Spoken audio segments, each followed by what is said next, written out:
नमस्कार मेरे प्यारे दोस्तों, कैसे हैं आप सभी। उम्मीद करती हूँ आप सभी अच्छे होंगे।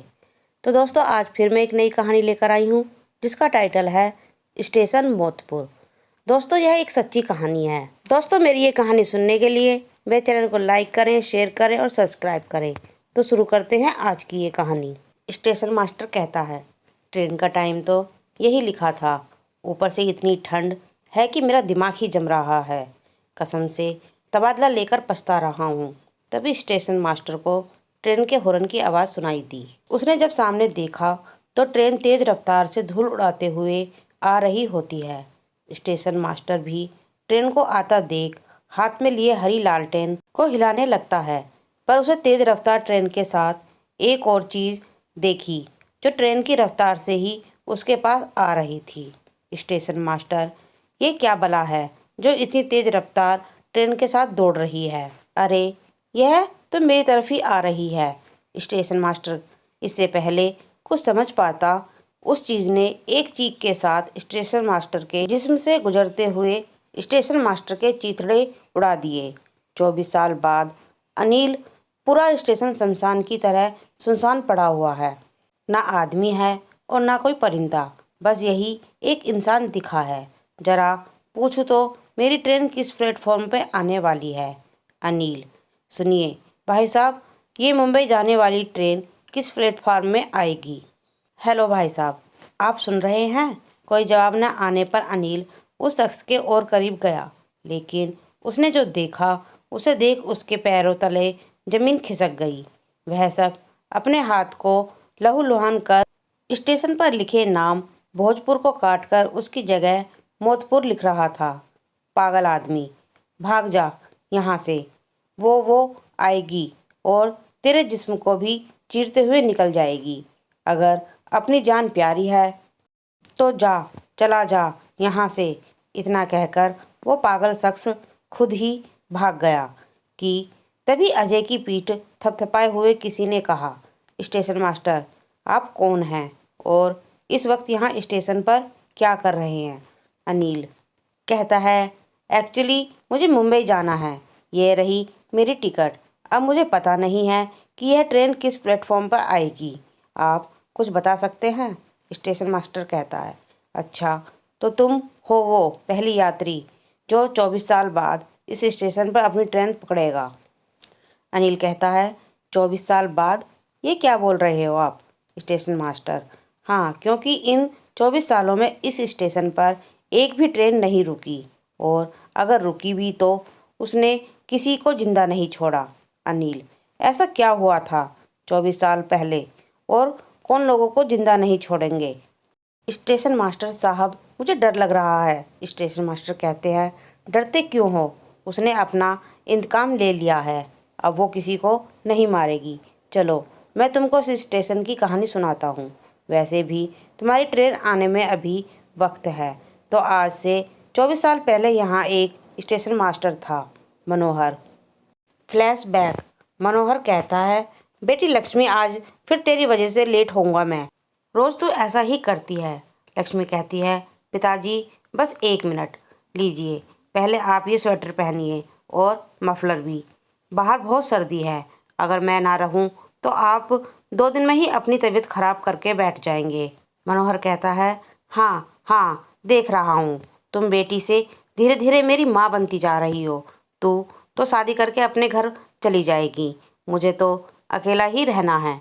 लक्ष्मी कहती है, मैं कहीं नहीं जाने वाली हूँ, और अगर किसी ने मुझे आपसे दूर करने की कोशिश भी की ना तो मैं उसका खून पी जाऊंगी।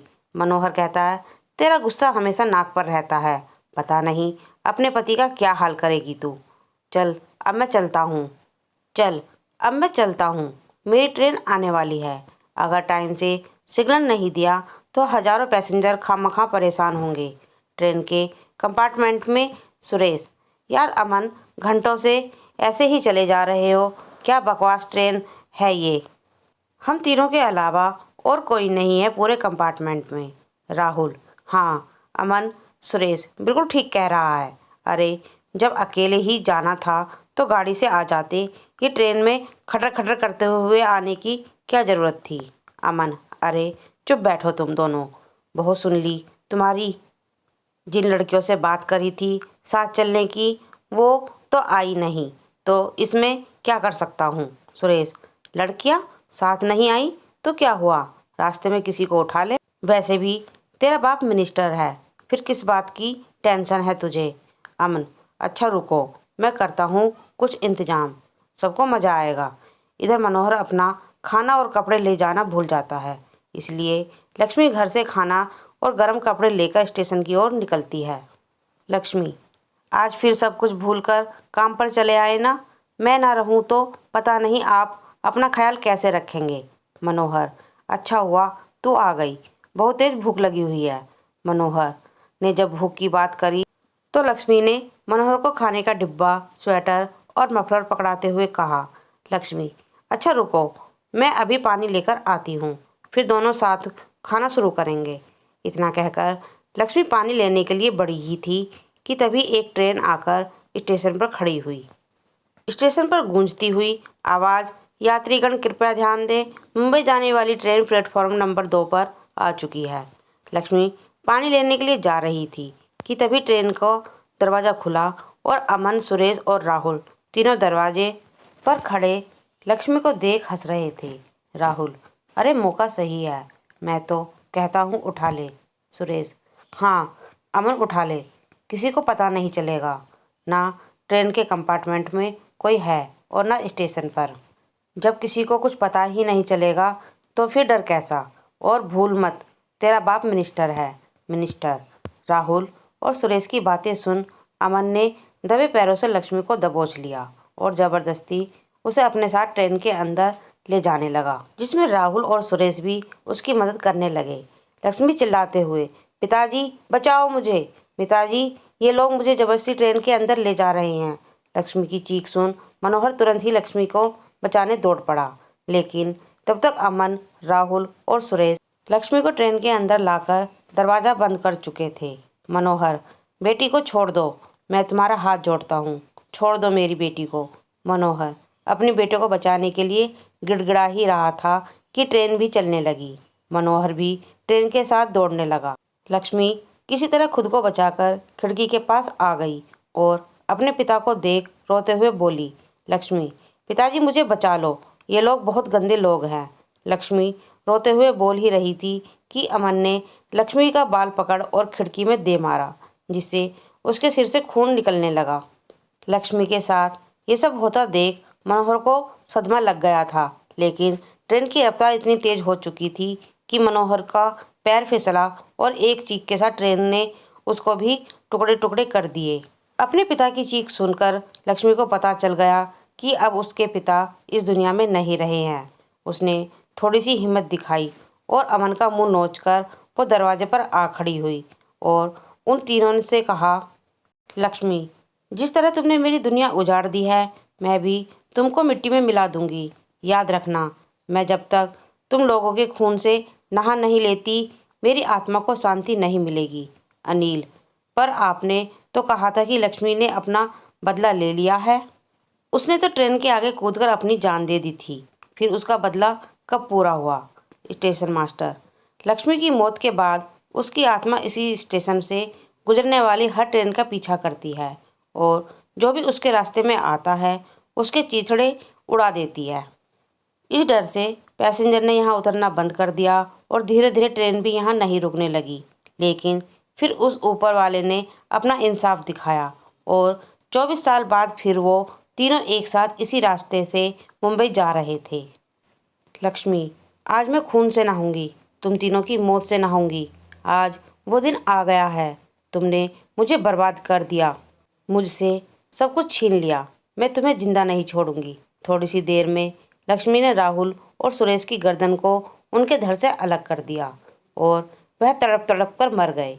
लक्ष्मी ने जिस भयानक तरीके से राहुल और सुरेश को मारा था, वो देख अमन की रूह कांप गई। वो तुरंत लक्ष्मी की आत्मा के सामने गिड़गिड़ाता हुआ बोला, अमन, मुझे मत मारो, मुझे माफ़ कर दे, मुझे माफ़ कर दे। मेरे अपने दोस्तों के बहकावे में आकर बहुत बड़ी गलती कर दी थी। मैं अपने गुनाह के लिए बहुत शर्मिंदा हूँ। मैं बस अपने पापा को ढूंढने जा रहा था। अगर पता होता कि तू मेरी मौत बनकर मेरा इंतज़ार कर रही है तो मैं कभी इस रास्ते से नहीं गुजरता। लक्ष्मी, मुझे पता था कि तू अपने बाप को ढूंढता हुआ इस रास्ते से ज़रूर गुजरेगा, इसलिए मैंने तेरे बाप को पहले से ही अपने पास रखा हुआ है। वो देख। अमन ने जब लक्ष्मी की नज़रों का पीछा किया तो उसे अपने सामने अपने मिनिस्टर पिताजी को देखा, जो अपनी बाहें फैलाए अमन को गले लगाने के लिए तैयार थे।